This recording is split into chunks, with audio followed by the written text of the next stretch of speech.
Assalamualaikum warahmatullahi wabarakatuh. Perkenalkan, nama saya Anggarudin Salafi dari kelas MNJ 23C NPM 234111012. Di sini saya akan menjelaskan dan mempresentasikan tugas video part 1 pengantar manajemen dengan materi pengertian manajemen dan fungsi manajemen. Pembagian materi atau subbab materi yang akan kita bahas dalam video kali ini, yaitu yang pertama pengertian manajemen, lalu bagian yang kedua atau poin yang kedua yaitu fungsi dari manajemen itu apa saja, lalu yang ketiga yaitu kesimpulan dari pengertian dan penjelasan semua materi yang akan kita bahas pada video kali ini. Lalu lanjut pada poin yang pertama yaitu pengertian manajemen. Manajemen merupakan alat untuk mencapai tujuan yang diinginkan. Manajemen yang baik akan memudahkan karyawan mewujudkan tujuan dari perusahaan atau lembaga yang akan dikembangkan.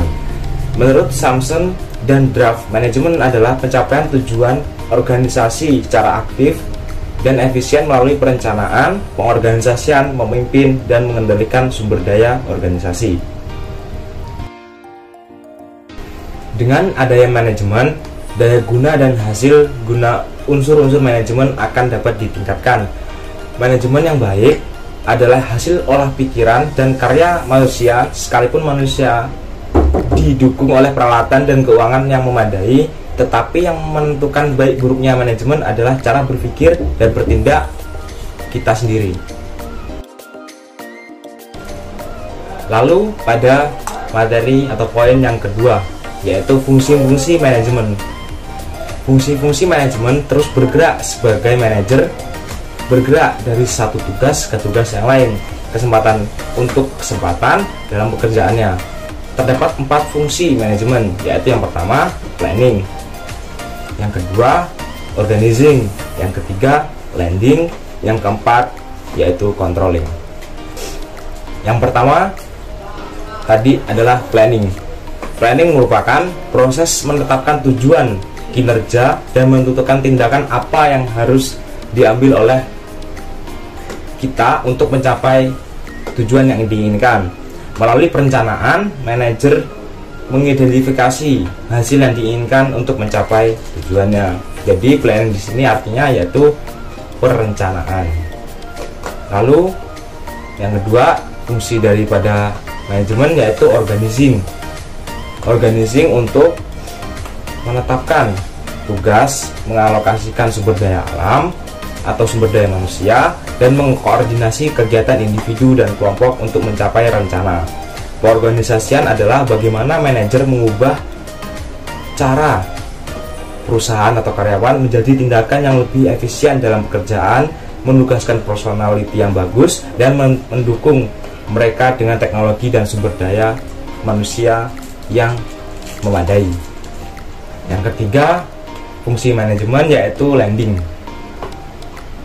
Proses membangkitkan antusiasme masyarakat dan upaya untuk menginspirasi pekerja untuk bekerja lebih keras demi memenuhi rencana yang sudah ditentukan demi mencapai tujuan yang diinginkan. Manajer memimpin dan membangun komitmen untuk mencapai visi dan misi bersama, mendorong kegiatan yang mendukung tujuan, dan memengaruhi pekerja untuk melakukan pekerjaan yang terbaik atas nama organisasi. Lalu fungsi yang keempat yaitu controlling. Proses pengukuran kinerja untuk membandingkan tujuan hasil dalam mengambil tindakan yang korektif yang memerlukan manajer menjalankan kontrol dengan melakukan kontak aktif dengan orang-orang yang bekerja di perusahaan atau lembaga tersebut, mengumpulkan dan menggunakan informasi ini untuk membuat perusahaan lebih maju, berkembang, dan konstruktif. Nah, itu tadi pengertian dari fungsi dan pengertian manajemen. Sekian dari saya. Bila ada salah kata ataupun perkataan saya yang kurang baik, saya mohon maaf. Jika ada pertanyaan ataupun ada yang belum dipahami dari teman-teman sekalian, boleh sertakan komen di bawah jika ada pertanyaan yang ingin disampaikan. Sekian, saya akhiri. Wallahul muwaffiq ila aqwamit thoriq. Wassalamualaikum warahmatullahi wabarakatuh.